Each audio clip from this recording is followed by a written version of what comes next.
Hello नमस्कार।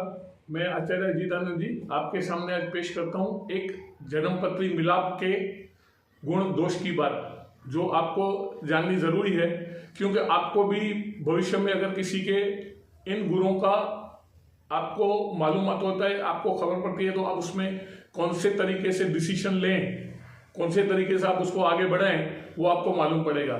मेरे पास एक जन्मपत्री आई हुई है, जो पुरुष जो है वो रावेर में जन्मा हुआ है और स्त्री जो है वो पुणे की जन्म की हुई है। अब इस जन्म पत्री में देखने जाए तो जन्म मिलाप में दोनों की लग्न कुंडली दी हुई है। दोनों की जन्म पत्री देखने से पुरुष के जन्म पत्री में किसी भी प्रकार का मंगल दोष नहीं है, लेकिन स्त्री की जन्म कुंडली में मंगल 8वें भाव में दिखाया गया है। 8वें भाव में अगर मंगल केतु के साथ होता है, तब उस परिस्थिति में खुद स्त्री को और पुरुष को भी लाइफ का प्रॉब्लम हो सकता है। और 8वें घर में मंगल केतु के साथ बैठा हुआ उस स्त्री को भी तकलीफ दे सकता है, और ये मंगल बहुत भारी होता है। इस मंगल के जातक को अगर शादी करानी है तो मंगलिक दोष वाले को ही साथ में लेना चाहिए।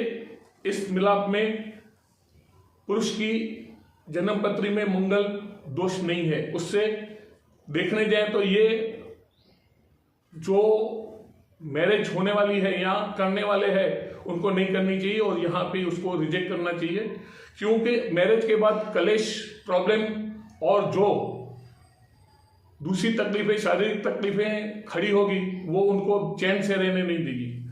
और इसके बाद नाड़ी जो है वो नाड़ी का खास ध्यान रखना चाहिए। नाड़ी के बाबत में मध्य और अंत्य है, ये अलग अलग नाड़ी है, उसके लिए नाड़ी दोष नहीं है और बच्चे होने में कोई प्रॉब्लम आएगी नहीं। वर्ग में क्षत्रिय और शूद्र है, क्षत्रिय और शूद्र वर्ग में नहीं चलाते हैं, क्योंकि शूद्र और क्षत्रिय एक दूसरे के साथ अच्छी तरह से व्यवहार नहीं करते हैं, उसके लिए इसको भी नहीं चलाना चाहिए। मिलाप में जो खास देखने का होता है वो वर्ण होता है। वर्ण में जो भी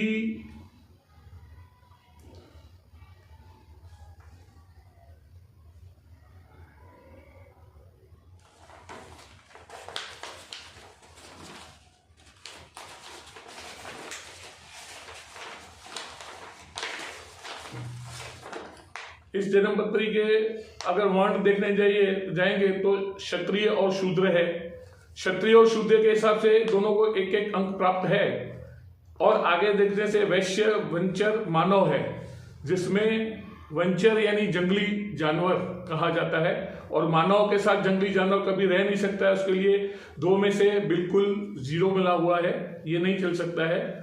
तारा जो है मैत्री विपत्त है, उसमें 3 में से आधा मार्क दिया हुआ है, 1.5 दिया हुआ है। इस तरीके से अगर हम पूरी जन्म पत्री मिलाएंगे तो जब जन्म पत्री में 36 गुण में से 18 से ज्यादा गुण मिलते हैं तो उसको हम मैरिज के पात्र मानते हैं। लेकिन अगर डिटेल में देखने जाएं तो कहां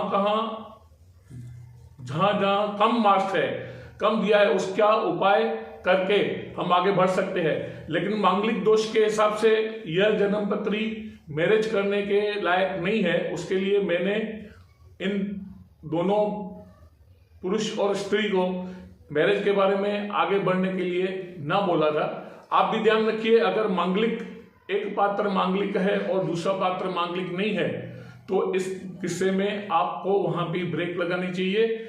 मांगलिक को मांगलिक ही चाहिए। अगर उसके जगह पे कोई शनि का उपाय है तो हो सकता है, लेकिन मांगलिक को मांगलिक मिले वो ज्यादा बेटर है, और मिल जाते हैं। तो आप जन्म पत्री मिलाप में इस बात का ज्यादा ख्याल रखें।